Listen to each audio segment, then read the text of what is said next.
అందరికీ నమస్కారం. ఒక క్లారిటీ కోసం ఈ ట్వీట్ పెడుతున్నాను.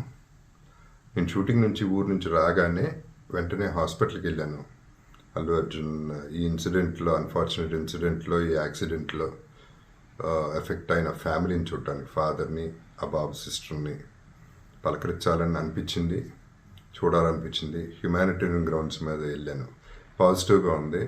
He might recover. There is a very good chances. Let's hope for the best అని, with all the people's blessing and gods and goddesses అని చెప్పేసి భరోసా ఇచ్చి వచ్చాను. I wanted to go and అందరికంటే ఎక్కువ ఎఫెక్ట్ అయింది ఆ ఫ్యామిలీ కాబట్టి ఆ ఫ్యామిలీకి సపోర్ట్ ఇద్దాం అనే మై ఎక్స్టెంట్ సపోర్ట్. పబ్లిసిటీ చేయలేదు కాబట్టి, ఎవరికి తెలియలేదు కాబట్టి ఈ మాట వచ్చింది. అది I just clarified it. Thank you very much once again. నమస్తే. అల్లు అర్జున్ గారు నిన్న ముఖ్యమంత్రి గారు అసెంబ్లీలో ప్రస్తావించిన తర్వాత మీరు ప్రెస్ మీట్ పెడతారనంటే పశ్చాత్తాపంతో ప్రెస్ మీట్ పెడుతున్నారని చెప్పి నేను అనుకున్నా. ఎందుకంటే సంధ్యా థియేటర్ సంఘటన జరిగిన తర్వాత, ఆ సంఘటన మీ దృష్టికి వచ్చిన తర్వాత కూడా మీరు ఈ రకంగా మూవీ ఎప్పటివరకు చూసిర్రు, ఎప్పటివరకే క్లాప్స్ కొట్టిర్రు, వెళ్లేటప్పుడు మీరు అభివాదం తెలుపుకుంటూ వెళ్ళినరా లేదా మీరు ర్యాలీగా వెళ్ళినరా, చాలా క్లియర్ గా ఫుటేజెస్ కనబడుతున్నాయి. మీరు అవన్నిటినీ పక్కన పెట్టి ఏదో జరగలేదు, నా దృష్టికి రాలేదని చెప్పి మీరు మాట్లాడుతున్నారు. సరే, మరుసటి రోజు మీ ఇంటి దగ్గర కూడా మీరు ఇన్సిడెంట్ జరిగిన తర్వాత కూడా పటాకీలు కాల్చుకున్నారు. సరే, ఆ విషయాలన్నింటినీ కూడా మేము ప్రస్తావిస్తలేము అని మీరు మాట్లాడుతూ ఏమని అంటారు, తెలుగుని సత్తా చాటుతున్నాం అని మాట్లాడుతున్నారు. తెలుగుని సత్తా చాటేది ఉంటే మన వలన తెలుసో తెలియకనో ఏదైతే సంబంధించి సంఘటనలో మనుషుల ప్రాణాలు పోయే విధంగా అటువంటి ఒక చర్యలు జరిగినప్పుడు దాన్ని ఏదైతే సంబంధించి సానుభూతితోటి స్పందించి ప్రెస్ మీట్ నిర్వహించి ఆ కుటుంబానికి అండదండగా నిలిచే ప్రయత్నం చేయాలి తప్ప, నిన్న ముఖ్యమంత్రి గారు ఏదైతే ఈ ప్రజాప్రభుత్వము ప్రజలకు అండదండగా ఉంటది, ఎవరు తప్పు చేసినా కూడా ఊరుకోము, శిక్షిస్తామని చెప్పి ముఖ్యమంత్రి గారు వారి స్థాయిలో తెలంగాణ ప్రజానికానికి ఒక ధైర్యం, ఒక భరోసా కల్పిస్తుంటే దాని తర్వాత మీరు ఈ రకంగా ప్రెస్ మీట్ పెట్టడం అనేది ఇది సరికాదు. ఇప్పటికన్నా మీరు మాట్లాడిన మాటలపైన మీరు ఆత్మవిమర్శ చేసుకొని మీరు మాట్లాడిన మాట. అందరికీ నమస్కారం. ఒక క్లారిటీ కోసం ఈ ట్వీట్ పెడుతున్నాను. నేను షూటింగ్ నుంచి ఊరు నుంచి రాగానే వెంటనే హాస్పిటల్కి వెళ్ళాను. అల్లు అర్జున్ ఈ అన్ఫార్చునేట్ ఇన్సిడెంట్లో ఈ యాక్సిడెంట్లో ఎఫెక్ట్ అయిన ఫ్యామిలీని చూడటానికి, ఫాదర్ని, ఆ బాబు సిస్టర్ని పలకరించాలని అనిపించింది, చూడాలనిపించింది. హ్యుమానిటేరియన్ గ్రౌండ్స్ మీద వెళ్ళాను. పాజిటివ్గా ఉంది. He might recover. There is a very good chances. Let's hope for the best అని, with all the peoples blessing and gods and goddesses అని చెప్పేసి భరోసా ఇచ్చి వచ్చాను. I wanted to go and అందరికంటే ఎక్కువ ఎఫెక్ట్ అయింది ఆ ఫ్యామిలీ కాబట్టి ఆ ఫ్యామిలీకి సపోర్ట్ ఇద్దాం అనే మై ఎక్స్టెంట్ సపోర్ట్. పబ్లిసిటీ చేయలేదు కాబట్టి, ఎవరికి తెలియలేదు కాబట్టి ఈ మాట వచ్చింది.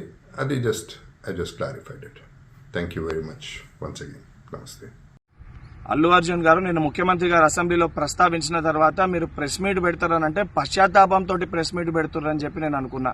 ఎందుకంటే సంధ్యా థియేటర్ సంఘటన జరిగిన తర్వాత, ఆ సంఘటన మీ దృష్టికి వచ్చిన తర్వాత కూడా మీరు ఈ రకంగా మూవీ ఎప్పటివరకు చూసిర్రు, ఎప్పటివరకే క్లాప్స్ కొట్టిర్రు, వెళ్లేటప్పుడు మీరు అభివాదం తెలుపుకుంటూ వెళ్ళినరా లేదా మీరు ర్యాలీగా వెళ్ళినరా, చాలా క్లియర్ గా ఫుటేజెస్ కనబడుతున్నాయి. మీరు అవన్నిటినీ పక్కన పెట్టి ఏదో జరగలేదు, నా దృష్టికి రాలేదని చెప్పి మీరు మాట్లాడుతున్నారు. సరే, మరుసటి రోజు మీ ఇంటి దగ్గర కూడా మీరు ఇన్సిడెంట్ జరిగిన తర్వాత కూడా పటాకీలు కాల్చుకున్నారు.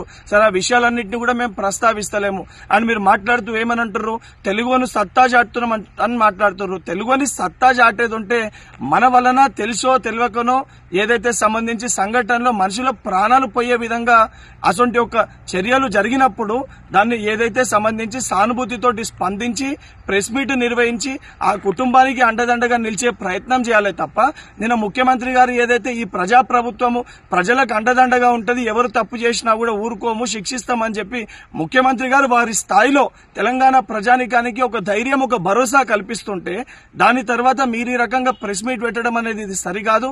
ఇప్పటికన్నా మీరు మాట్లాడిన మాటలపైన మీరు ఆత్మవిమర్శ చేసుకొని మీరు మాట్లాడిన మాటల్ని వెనుకకి తీసుకోవాలని చెప్పి డిమాండ్ చేస్తున్నా. అందరికీ నమస్కారం. ఒక క్లారిటీ కోసం ఈ ట్వీట్ పెడుతున్నాను. నేను షూటింగ్ నుంచి ఊరు నుంచి రాగానే వెంటనే హాస్పిటల్కి వెళ్ళాను. అల్లు అర్జున్ ఈ అన్ఫార్చునేట్ ఇన్సిడెంట్లో ఈ యాక్సిడెంట్లో ఎఫెక్ట్ అయిన ఫ్యామిలీని చూడటానికి, ఫాదర్ని, ఆ బాబు సిస్టర్ని పలకరించాలని అనిపించింది, చూడాలనిపించింది. హ్యుమానిటేరియన్ గ్రౌండ్స్ మీద వెళ్ళాను. పాజిటివ్గా ఉంది. He might recover. There is a very good chances. Let's hope for the best అని, with all the people's blessing and gods and goddesses అనేది చెప్పేసి భరోసా ఇచ్చి వచ్చాను. I wanted to go and అందరికంటే ఎక్కువ ఎఫెక్ట్ అయింది ఆ ఫ్యామిలీ కాబట్టి ఆ ఫ్యామిలీకి సపోర్ట్ ఇద్దాం అనే మై ఎక్స్టెంట్ సపోర్ట్. పబ్లిసిటీ చేయలేదు కాబట్టి ఎవరికి తెలియలేదు కాబట్టి ఈ మాట వచ్చింది. అది I just clarified it. Thank you very much once again. నమస్తే. అల్లు అర్జున్ గారు నిన్న ముఖ్యమంత్రి గారు అసెంబ్లీలో ప్రస్తావించిన తర్వాత మీరు ప్రెస్ మీట్ పెడతారనంటే పశ్చాత్తాపంతో ప్రెస్ మీట్ పెడుతున్నారని చెప్పి నేను అనుకున్నా. ఎందుకంటే సంధ్యా థియేటర్ సంఘటన జరిగిన తర్వాత ఆ సంఘటన మీ దృష్టికి వచ్చిన తర్వాత కూడా మీరు ఈ రకంగా మూవీ ఎప్పటి వరకు చూసిర్రు, ఎప్పటి వరకే క్లాప్స్ కొట్టిర్రు, వెళ్ళేటప్పుడు మీరు అభివాదం తెలుపుకుంటూ వెళ్ళినరా లేదా మీరు ర్యాలీగా వెళ్ళినరా, చాలా క్లియర్ గా ఫుటేజెస్ కనబడుతున్నాయి. మీరు అవన్నిటినీ పక్కన పెట్టి ఏదో జరగలేదు, నా దృష్టికి రాలేదని చెప్పి మీరు మాట్లాడుతున్నారు. సరే, మరుసటి రోజు మీ ఇంటి దగ్గర కూడా మీరు ఇన్సిడెంట్ జరిగిన తర్వాత కూడా పటాకీలు కాల్చుకున్నారు. సరే, ఆ విషయాలన్నింటినీ కూడా మేము ప్రస్తావిస్తలేము అని మీరు మాట్లాడుతూ ఏమని